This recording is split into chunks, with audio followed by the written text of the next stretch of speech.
আসসালামু আলাইকুম। Engineer Ariful Islam YouTube channel থেকে সবাইকে আন্তরিকভাবে শুভেচ্ছা। আজকে বছরের শেষ দিন, আগামীকাল বছরের প্রথম দিন।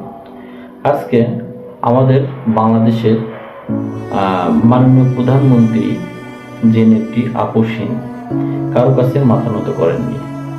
সে ইচ্ছা করলে আপোষ করে বাইরের রাষ্ট্রে গিয়ে ভালোভাবে চিকিৎসা হতে পারতেন, কিন্তু দেশের মানুষের ভালোবেসে সেই বাংলাদেশে থেকে গেলেন। তার জীবন দিয়ে বুঝিয়ে দিয়ে গেলেন সে দেশকে কতটা ভালোবাসে। আল্লাহ তাআলার কাছে দোয়া করি সে যেন জান্নাত নসিব হন। বেগম খালেদা জিয়াকে আল্লাহ তাআলা জান্নাতের উচ্চ মাকাম দান করেন।